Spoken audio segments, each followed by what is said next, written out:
بسم الله الرحمن الرحيم. الحمد لله وصلوات الله وسلامه وبركاته على رسول الله محمد وآله المهتدين بهداه من الصحب والأزواج والقرابة والتابعين لهم بإحسان إلى يوم لقاء الله.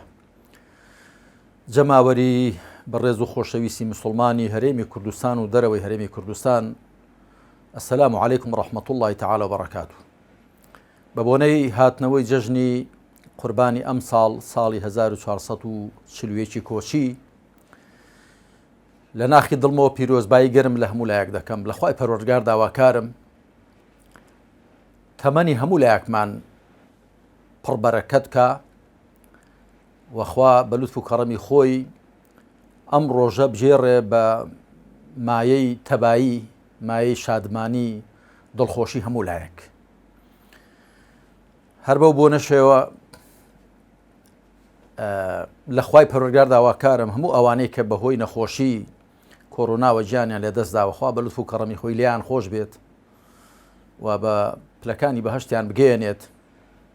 هەموو ئەوانەی کە لە بازنەی ئیمان و ئیسلامدان، وەخوا شیفای ئەوانەش بدا کە تا ئێستا بەدەستەوە نەخۆشیەوە گرفتارن، ئەوانش کە سەلامەت بوون تا ئێستا خوای پەروەردگار یارمەتی مامدا زیاتر هۆکارەکانی خۆپاراستن لەو نەخۆشی و پەتایە ڕەچاوکەین بۆ کە پارێزرا و سەلامەت بین، چونکە بێگومان نەخۆشی تاقیکردنەوەیکی خوایە بۆ مرۆڤەکان و ئەم پەتایش دیارەکە حاڵەتێکی جیهانی پەیدا کردووە. بەڵام ئەوانەی کە زیاتر لە خۆ وەریان و خۆ دەپارێزن و ڕێنمایە تەندروستیەکان جێبەجێ دەکەن بە پێی سیستمێک کە خوا دایناوە لە ژیانی بەشەردا، چ لە بەرامبەر ئەو پەتایە چ لە بەرامبەر هەر نەخۆشی و پەتایەکی دیکە مرۆڤ ئەگەر خۆ لە هۆکارەکانی نەخۆشبوون بپارێزێ دیارە سەلامەت دەبێت. و بێگومان نەخۆشیش وەکو گوتم تاقیکردنەوەی بەڵایە، گرفتاریە، مرۆڤ دەبێت خۆی لێ بپارێزێ. هەر بە بۆنێشەوە ڕوو دەکەمە هەموو خەڵکی مسلمانی هەرێمی کوردستان و دەرەوەی هەرێمی کوردستانی هەر کەسێک دەنگی ئەمەی پێدەگا، دەڵێم ئەم بۆنەیە جەژنی قوربان بۆنەیەکی گرنگە. ئێمە لە ئیسلامدا دوو جەژنی دینیمان هەن، ئەلبەتە جەژن و بۆنە و یادیدی کە زۆرن، بەڵام دوو ڕۆژمان هەن کە وەکو جەژنی دینی، وەکو دروشمێکی دینداری مسلمانان تیاندا خۆشی و شادی دەجێڕن. یەکەمیان جەژنی مانگی ڕەمەزانە کە دوای گرتنی ڕۆژووی مانگی ڕەمەزان دێت، ئەوی دیکەشان جەژنی قوربانە کە لە دوای جێبەجێکردنی زۆربەی خواپەرستیەکانی حەج لەلایەن ئەو حاجیانەوە کە دەچن بە نوێنەرایەتی مسلمانان لە بەلەدی حەرام خواپەرستیەکان ئەنجام دەدەن. بەو بۆنەوە ئەم ڕۆژەش دەکرێت بە ڕۆژی شادی و خۆشی. من داوا لە هەموو لایەک دەکەم کە ئەم ڕۆژە وەکو هەلێکی زێڕین قۆزینەوە بۆ قوڵکردنەوەی تەبایی و ئاشتەوایی، چ لە چوارچێوەی خێزان، لە چوارچێوەی گەڕەک، لە چوارچێوەی شار و گوند، لە چوارچێوەی کۆمەلگاکەمان بەگشتی.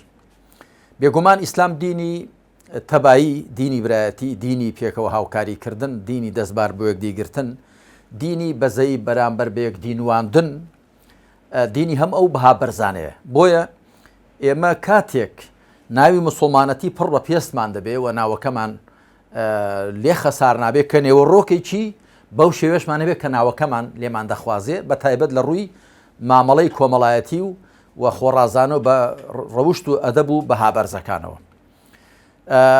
بێگومان دەزانم کە هۆکارەکانی خۆپارێزی لە نەخۆشی کۆڕۆنا وای بەیان کردووە کە هەڵس و کەوتە کۆمەڵایەتەکان سەردان و هاموش و جەژن وەکو جاران نەبێ، بەڵام مرۆڤ دەتوانێت بەهۆی ئامرازەکانی ڕاگەیاندنەوە بە تایبەت تەلەفۆن ئەو کلێنە باش پڕکاتەوە، مرۆڤ دەرفەتێکی باشتری دەست دەکەوێت بیر بکاتەوە، دۆستێک، خزمێک، نزیکێک، کەسێک کە پێویستە بەسەری بکاتەوە یەکدی بەسەر بکەنەوە. هەر لێرەشەوە ڕوو دەکەمە جاریچکە هەموو خەڵکو و جەماوەر کە با زۆر وریابین بەداخەوە دەڵێم کە لە نێو کۆمەلگای ئێمەدا لاساییکردنەوەی کوێرانەی شتە خراپەکانی ڕۆژهەڵات و ڕۆژئاوا زۆرە. بەداخەوە لە ڕۆژهەڵات و ڕۆژئاوا شتی باش زۆرە، چە لە ڕووی ڕەوشی سیاسی، لە ڕووی ڕەوشتە کۆمەڵایەتیەکان، لە ڕووی لایانی فیکری، لە ڕووی بەڕێوەبردننی کۆمەلگا، هەڵس و کەوتکردن، شتی باش زۆرە. بەڵام ئێمە زۆر جار ژمارەیەکی زۆر لە خەڵکمان بەتایبەت لە چینی تازە پێگەیشتومان ئەو پەندە کوردێمان بەسەردارە چەسپێکە دەڵێ تەیری گول عاشقی داری ژەقنەموتە.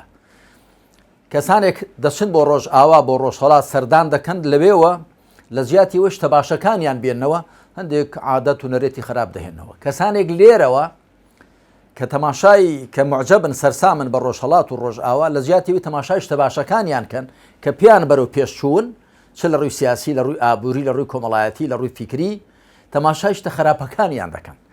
و لێرەشەوە من هۆشداری دەدەمە هەموو تاکێکی کۆمەلگاکەی خۆمان کە وریابن لاسایکردنەوەی کوێرانە هیچ کۆمەلگایەک بە هیچ شتێکی باش ناگەیەنێ. و هەمیشە ئەوانەی کە لە شتە خراپەکاندا تەماشای خەڵکی دیکە دەکەن بە تەکید بەرەو دوا دەچن و کۆمەلگاکان بەرەو گەندەڵی دەچێ. بەداخەوە دەڵێم هەندێک لەو کەناڵانەی کە بە پارەی حرام تەمویل دەکرێن هەمیشە سەرگەرمی ئەوەن چۆن گەنجەکانمان زیاتر لە خشتە بەرن، لە نێوەڕۆکی مسڵمانانەی خۆیان خاڵیان بکەنەوە و چۆن زیاتر دینداریان لەلا سپات بکەنەوە و چۆن غەریزەکانیان بجوڵێنن. ئەو غەریزانەی کە پێویستیان بە جوڵاندن ناکە خوا تەیروتواڵیشی فێر کردووە کە چۆن غەریزەکانی خۆیان تێرکەن. بەڵام لە جیاتی ئەوە کە لە ڕووی فیکریەوە، لە ڕووی ڕوحیەوە، لە ڕووی ئاکاریەوە، لە ڕووی کۆمەڵایەتیەوە، لە ڕووی سیاسی و هۆش خەڵکەکەمان هۆشیارکەنەوە، دانەوێت خەڵک بەنجکەن، باوەریای ئەو کەناڵانە بن و نیشانەیەکی پرسیاری گەورەیان بخەنە سەر کەناڵەکە و سەر ئەوەی کە لە پشت کەناڵەکەی تەمویلی دەکا. و هەر لێرەشۆ جارێک کە ڕوو دەکەمە بەرپرسانی ئەم وڵاتە کە بەداخەوە بەهۆی هەندێک هەڵەی کوشندە کە هەندێک لە بەرپرسان ئەنجامیان داوە، هەرێمەکەمان زۆر پوکاوەتەوە، زۆر بچوو بۆتەوە. وەگەر لەسەر ئەو هەڵانە لەسەرەوە بیرکردنەوە هەڵی کە ئەم وڵاتەی پێ ئیدارە دراوە بەردەوام بن، وڵاتەکەمان زیاتر دەپوچێتەوە، زیاتر بچووک دەبێتەوە، کێشە و گرفتەکانی نێو خۆمان و لەگەڵ بەغدا و لەگەڵ وڵاتانانی دراوسێ زیاتر دەبن. جێ خۆیەتی کە ئەم ڕۆژە بکرێتە ڕۆژێک بۆ بە خۆدا چوونەوە، چاو بە خۆدا جێڕانەوە، ڕاستکردنەوەی هەڵەکانمان بیر بکەینەوە کە چی شتێک ئێمەی بە ئێرە گەیاندووە. لە ماوەی ڕابردوودا لە 28 ساڵی ڕابردوودا بەو شێوە ئیدارەدانە سەقەتەی کە ئەم وڵاتەمان پێ ئیدارە داوە کە ژێرخانێکی ئابووریمان نییە، ئێمە بەرهەمی خۆماڵیمان نییە. بەداخەوە کە جوتیاران و کەسانێکمان هەن کە خۆمان دوو دەکەن بە بەرهەمی خۆماڵیەوە، بەڵام هەندێک دەوڵەمەندی شەریکە دز لەگەڵ هەندێک لە بەرپرسەکان بەرهەمی دیکە دێنن، بەرهەمە خۆماڵیەکە ئەو قیمەت و ئەو بەهایی نابێت، خەڵک پشتسار دەبێت، دڵسار دەبێت لە کاسپی و لە ڕنجدانی کە بەرهەمی خۆماڵی بخاتە نێو بازاڕەوە. جێ خۆیەتی کە ئەو بەرپرسانی تا ئێستا وڵاتیان بەو شێو ئیدارەداوە هەڵوەسەیەکی باش بکەن، بیرێکی باش لە خۆیان بکەنەوە و پند لە هەڵەکان وەربگرین و ئەوەی کە وڵاتی ئێمەی والێ کردووە، کۆمەلگاکەمانی ناومێت کردووە، دڵ سارد کردووە، ئەوانە بگۆڕین لابەرین و خۆمان بەو ڕەوشت و ئاکارە سیاسیە ڕاست و ڕێکانە بڕازێنینەوە کە زیاتر مای پەیدابوونەوەی متمانەی خەڵک بن بە کۆی پرۆسەی سیاسی و بە کۆی ئەزمونونەکان و قوارەکەمان. وەچی دیکە کارێک نەکەین کە خەڵک ناومێت بێت، دڵسارد بێ و خەڵک بیر بکاتەوە لە شتێک کە ڕەنگە سەرنجام خۆشی و وڵاتەکەشمان هەمووی لێی زیانبار بێت. جارێکی دیکەش جەژنی هەمولایەک مبارەک بێ، خوا بە لوتف و کەڕەمی خۆی هەمولایەک لەو دەرد و بەڵاو پەتایە بپارێزێ و خوا بە لوتف و کەڕەمی خۆی دەروێکی خێرمان لێ بکاتەوە، وامان لێ بکات کە هەڵوەستەیەکی جدی بکەین و هەڵەکانمان ڕاستکەینەوە، لە چاکەکان زیادکەین، خراپەکان خۆمانیان لێ بژارکەین. وەسەلام عەلەیکم وەڕەحمەتوڵڵی وبەڕەکاتوه.